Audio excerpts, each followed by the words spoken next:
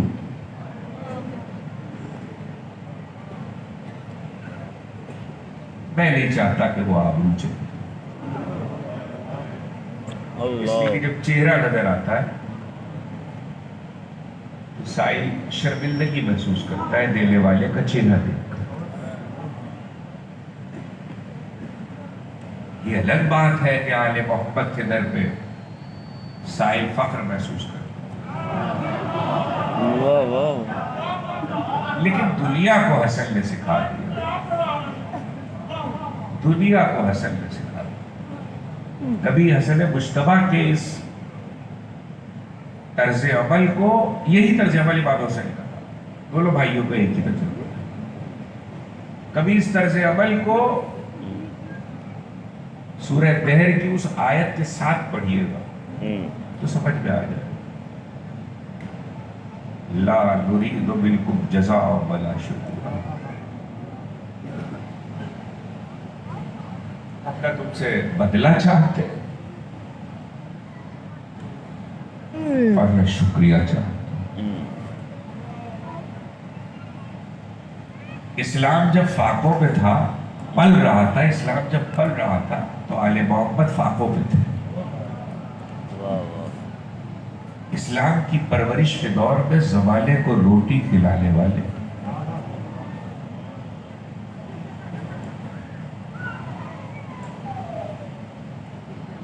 دنیا نے روٹی چھیلی، اس پہ تو میں بات ہی نہیں کر رہا، پانی بند کر دیا.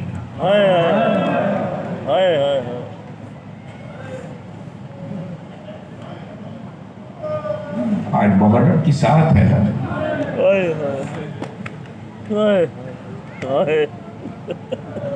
محرم کی ساتھ کا مطلب معلوم ہے؟ حسین ابن علی کے خیموں میں کربلا میں ننھے ننھے بچے اور ایک ہی آواز میں اللہ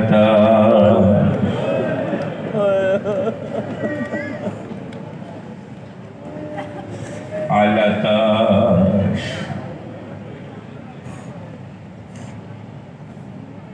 اور یہ التش کی آواز، التش پیاس پیاس پیاس، چھوٹے چھوٹے بچے. اس کی شدت کو میرے اس دور کے بچے تب سمجھیں گے جب میں یہ بتلاؤں کہ وہ خیمہ جس خیمے میں مشقیں رکھی جاتی تھی، چھاگلے مشکیزیں، چمڑے کا مشق ہوتا ہے، اور چمڑے کی مشق اگر پانی ختم ہو جائے تو بہت دیر تک تر اور ٹھنڈی رہتی ہے. چار کو پہرا لگا ہے، محرم کی چار کو فرات پہ پہرا لگا. سات کو آل محمد کا ذخیرہ جو خیموں میں تھا پانی کا، وہ ختم ہو گیا. پانی کا ذخیرہ ختم ہو گیا. سات کے بعد عالم یہ تھا کہ پیاس بڑھنی شروع ہوئی بچوں کی. اب بچوں کے لیے بھی پانی نہیں ہے. تو اس لفظ التش کی شدت سمجھے ہمارے بچے آج، کہ حضرت عباس کا یہ کہنا ہے، جسے امام سجاد نے بتایا کہ جب چچا پشکیزہ لینے کے لیے اس خیمے میں گئے کہ جس خیمے میں مشقیں رکھی تھی، تو 7 سے 10 3 دن ہو گئے. مشقیں جس خیمے میں رکھی تھی اس خیمے میں چھوٹے چھوٹے بچے اپنے پیٹ پہ سے کنٹے اٹھائے ہوئے، سیلا اور پیٹ مشکوں پہ رکھے ہوئے. اللہ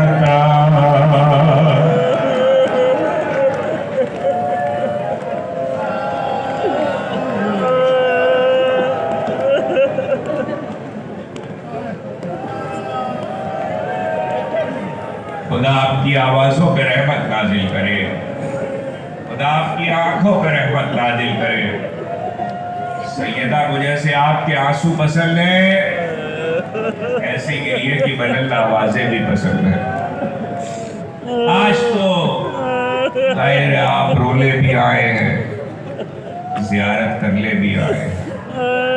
محرم کی 7 کو حسن مجتبیٰ کے لال کا تذکرہ ہے.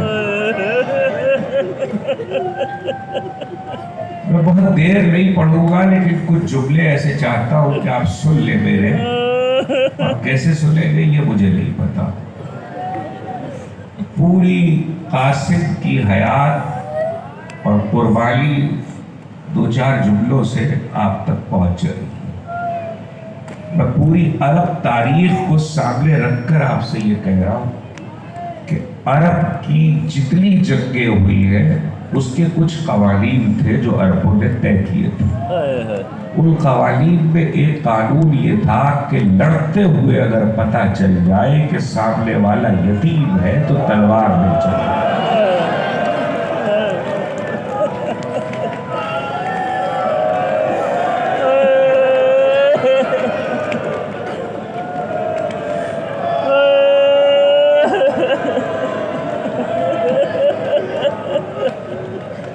خدا آپ کی آوازوں پہ رحمت نازل کرے, خدا آپ کی آنکھوں پہ رحمت نازل کرے. عرب حمیت یہ تھی کہ یتیم پہ وار نہیں کرتے تھے. سنیے اب دوسرا قانون سنو.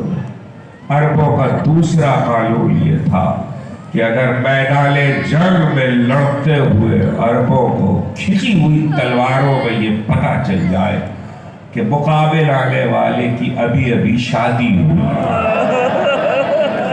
تو دولہا کو نہیں مارتے تھے. کربلا میں دولہا مار دیا.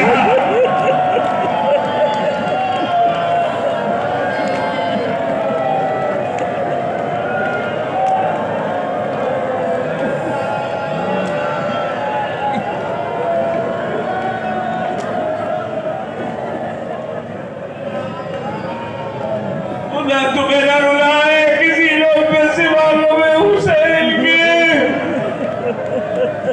خدا نہ رلائے کسی لوگ میں سے والوں میں اہل بیت کے. میری ماں محلے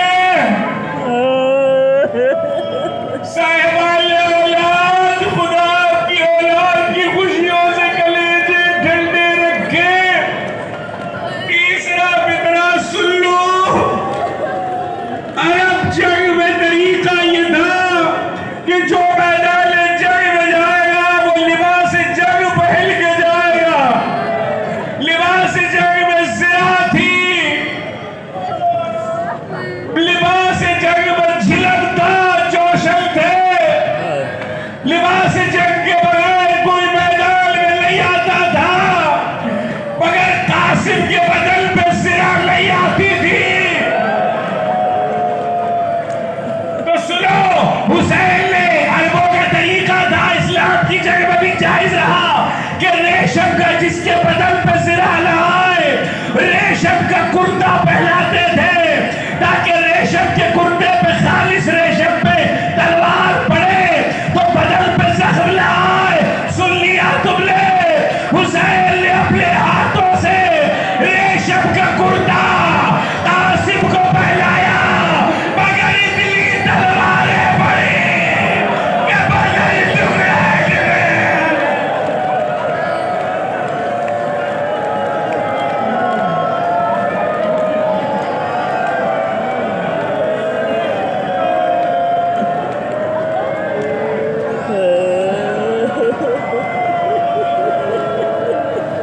تلواریں بدلائی ہیں ابھی.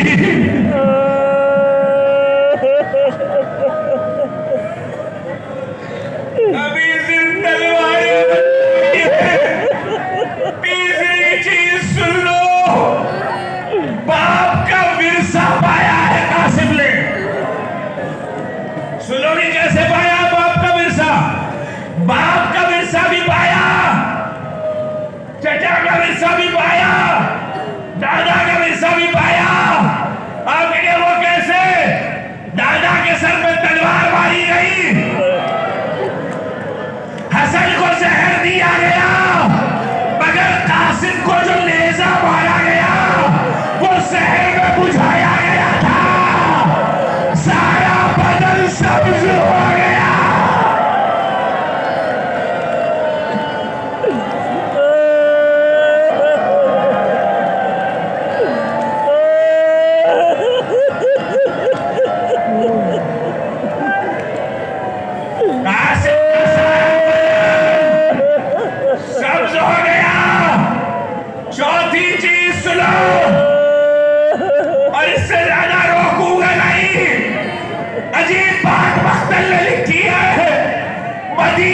شہر سلوک میں لکھا مدینے سے جو بھی جوان اور بچہ آیا علی اصغر تو باقی گود میں آئے محمد الرمانی میں، لیکن باقی سارے بچے 15 سال سے کم عمر کے سب گھوڑوں پہ سوار آئے ہیں۔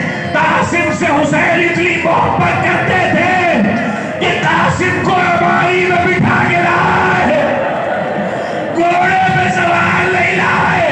اور جب کربلا میں رخصت دی تو کسی کو حسین نے ایسے سوار نہیں کیا، قاسم کو گھوڑے میں اٹھا لیا، گھوڑے میں بٹھایا۔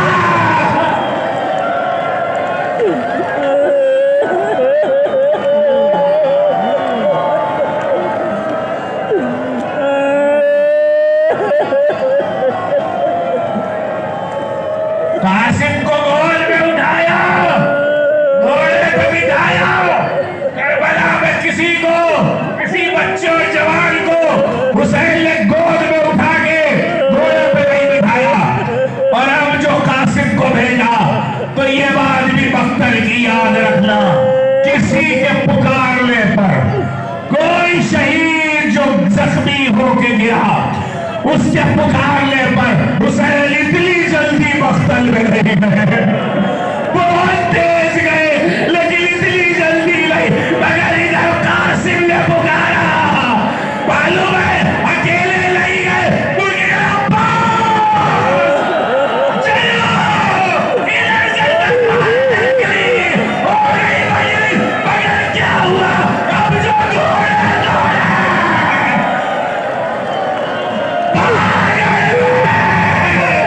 لال کی خون سے زمین لال ہو گئی، قاسم کی لاش گھوڑوں سے برابر۔